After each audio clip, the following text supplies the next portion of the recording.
লুটপাটের মাধ্যমে দেশের অর্থনীতি ধ্বংস করে প্রধানমন্ত্রী এখন ঋণের জন্য চীন সহ বিভিন্ন দেশে ছুটছেন বলে মন্তব্য করেছেন বিএনপি মহাসচিব মির্জা ফখরুল ইসলাম আলমগীর। তার দাবি, কোটা সংস্কার ও শিক্ষকদের পেনশন স্কিম বাতিলের আন্দোলনকে ইস্যু করে সরকার নিজেদের দুর্নীতি, অর্থনৈতিক সংকট ও ভারতের সাথে দেশবিরোধী চুক্তি আড়াল করতে চায়। রিপোর্ট মইনুল হাসানের। হৃদযন্ত্রে পেসমেকার বসিয়ে বাসায় ফেরার এক সপ্তাহ না যেতেই আবারও রোববার মধ্যরাতে হাসপাতালে ভর্তি হন BNP chairperson Begum Khaleda Zia. BNP মহাসচিব জানান, স্থায়ী চিকিৎসা না পাওয়ায় বেগম জিয়ার অসুস্থতা এখন প্রাণঘাতী রূপ নিয়েছে। তার শরীরে অবনতি হয়েছিল এবং সেই কারণেই তাকে নিতে হয়েছে আর কি, খুব জরুরি ভিত্তিতে নিতে হয়েছে। বোঝেন রাত 4টায় তাকে অ্যাম্বুলেন্সে করে যেতে হয়েছে। তো যেখানে উনি বারবারই আসছেন সুন্দরভাবে, কিন্তু যেতে হচ্ছে আবার তাকে অ্যাম্বুলেন্সে।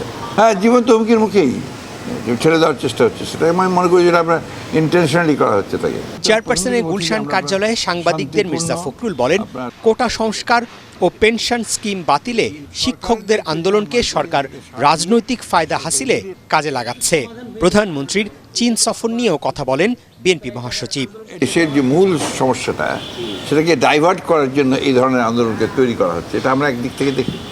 তো ছেলেদের যে দাবি, এই দাবি কিন্তু আমরা বলেছি আমরা সমর্থন করি। এটা অত্যন্ত যৌক্তিক দাবি।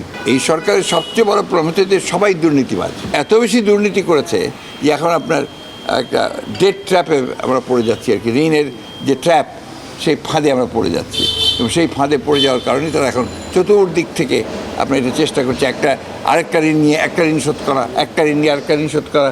সব জায়গাতেই যারা ব্যর্থ হয়ে যাচ্ছে, আপনার ঠিকমতো চালাতে পারছে না, তাদেরকে কিন্তু এই কাজটা করতে হয়। এদিকে দলীয় প্রধানের রোগ মুক্তি কামনায় নয়াপল্টনে ওলামা দলের দোয়া মাহফিলে নানা ইস্যুতে সরকারের সমালোচনা করেন বিএনপির মুখপাত্র রুহুল কবির রিজভী। মুজিব কোট পড়ে জয় বাংলা স্লোগান দিয়ে তারা শেখ হাসিনাকে সন্তুষ্ট করছেন, আর দেশের মানুষের সম্পদ, দেশের মানুষের সম্পত্তি, দেশের মানুষের টাকা তারা লুটে নিয়ে যাচ্ছে।